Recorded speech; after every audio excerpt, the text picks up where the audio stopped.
for your questions that ask you to find all of the zeros. Ask yourself if you have a greatest common factor. If you do, factor out that first. Then, how many terms do you have? If you have 4 terms, can you factor by grouping? Is it a trinomial? Can you factor the trinomial like normal? If not, and it's a trinomial, use your quadratic formula and work it out that way. If you cannot factor by grouping, do your factors of your constant and use your synthetic division method. If you look at number 1, you have g of x is equal to 2x to the 4th power plus 4x cubed minus 26x squared plus 20x. You have a greatest common factor from all of these terms, which is 2x. So factor out that 2x to start with. You're going to have 2x times x cubed plus 2x squared minus 13x plus 10x, or sorry, plus 10, not 10x, is equal to 0. From here, you have 4 terms left. So can you factor by grouping? You can't. If you tried to factor by grouping, that negative 13x plus 10 doesn't have a common factor that you can factor out other than a negative 1, which is not going to leave you with x plus 2 like in your first set of parentheses. So since you cannot do that, find the factors of 10 and use your synthetic division for that part. If you want to, since you did factor out that 2x, set that 2x equal to 0 and solve that one first. Divide each side by the 2. You get that x is 0. That's one of your solutions.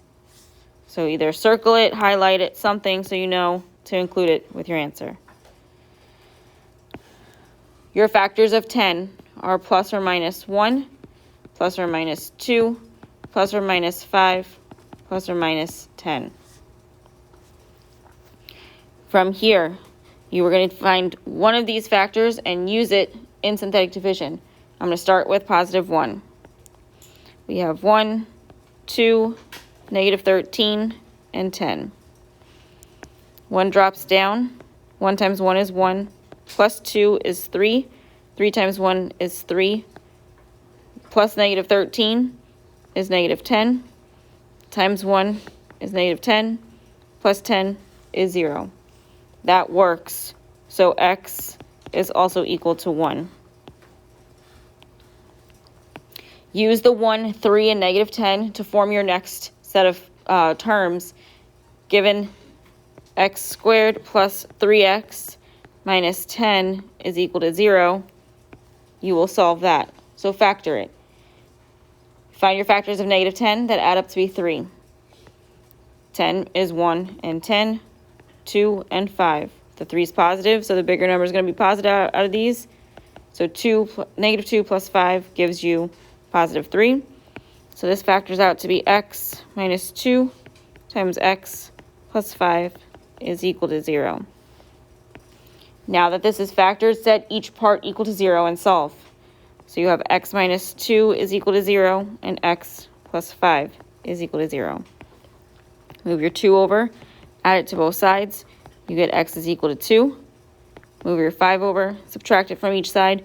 You get x is equal to negative 5. So you have 4 solutions here. You have x is equal to negative 5, x is equal to 0, x is equal to 1, and x is equal to 2.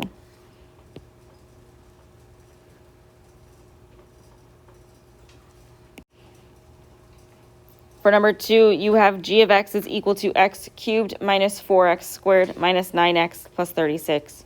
You have 4 terms here, so automatically think factor by grouping. If you were to set this equal to 0 and group the first 2 and group the last 2, the greatest common factor from the x cubed minus 4x squared is what? What's the greatest common factor between the negative 9x and the 36? So this would be rewritten as x squared times x minus 4 minus 9 times x minus 4 is equal to 0. Can you continue to factor by grouping?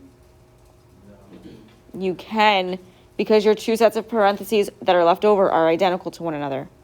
So this x minus 4 and this x minus 4 are the same. You'll rewrite that one time and then form another with the x squared minus 9. For this, you can either factor out the x squared minus 9, or you can set it equal to 0, as well as the x minus 4 is equal to 0, and then just take the square root of both sides once you move the 9 over. It's up to you. You're going to get the same answer. If it was up to me, I'd factor it just so that way I remember that I'm going to have two answers just from that one binomial.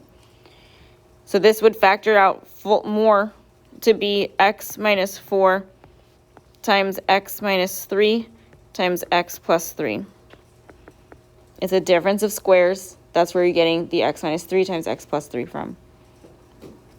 From here, you want to set each of these equal to 0. So x minus 4 is equal to 0, x minus 3 is equal to 0, and x plus 3 is equal to 0. Move your 4 over, move your negative 3 over, move your 3 over. Add your 4 to both sides. You have x is equal to 4. Move your 3 over, or your negative 3 over, add it to both sides. You have that x is equal to 3. And then move the positive 3 over by subtracting it from each side. You have x is equal to negative 3. So for this one, you have three answers: the 4, the 3, and the negative 3. For number 3, you have p of x is equal to 2x to the 4th power minus 3x squared plus 10.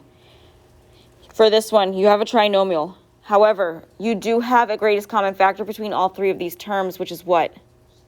2. So start by factoring out that 2. This is going to be rewritten as 2 times x to the 4th power minus 15x squared plus 50 is equal to 0. Now that you have a trinomial that's left in those parentheses, where your a is 1, just find your factors of your c term that add up to be your b term. Your factors of positive 50 that add up to be negative 15, you have 1 and 50, 2 and 25, 5 and 10. If the 5 and the 10 are both negative, that's going to give you your negative 15. So this factors out to be 2 times x squared minus 5 times x squared minus 10 is equal to 0. You can't factor any further, so set each part equal to 0 and solve.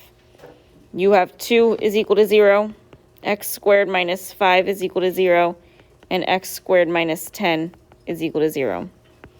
The 2 is equal to 0 is a false statement, so cross it out, forget about it, don't work with it. The x squared minus 5 is equal to 0. Move your 5 over, add it to both sides. You have x squared is equal to 5. For the x squared minus 10 is equal to 0, add your 10 to both sides. You have x squared is equal to 10. From here, take the square root of both sides on both of these. You're going to have x is equal to plus or minus the square root of 5, as well as x is equal to plus or minus the square root of 10. So those are your 4 solutions that you have for this problem. For number 4, it tells you, given the zeros, write the polynomial. For number 4, you have x is equal to negative 2/3, x is equal to 6, and x is equal to negative 4/9. For the x is equal to negative 2/3, move the 3 over, multiply it by both sides. You get 3x is equal to negative 2. Then add the 2 to move it over. You get 3x plus 2 is equal to 0. For the x is equal to 6, just subtract the 6 over. So x minus 6 is equal to 0. For the x is equal to negative 4/9, multiply your 9 by both sides. So that's 9x is equal to negative 4. Then move your 4 over, add it to both sides. You have 9x plus 4 is equal to 0. So you are going to multiply the x minus 6 times 3x plus 2 times 9x plus 4. I feel like multiplying out the 3x plus 2 times 9x plus 4 is easier. So I'm going to do that first. So I have 3x times 9x. That gives me 27x squared. The 3x times 4 is 12x. 2 times 9x is 18x. And 2 times 4 is 8. From here, we're going to combine like terms. So it's going to give us x minus 6 times 27x squared plus 30x plus 8. From here, we're going to distribute the x in, then we'll distribute the negative 6 in.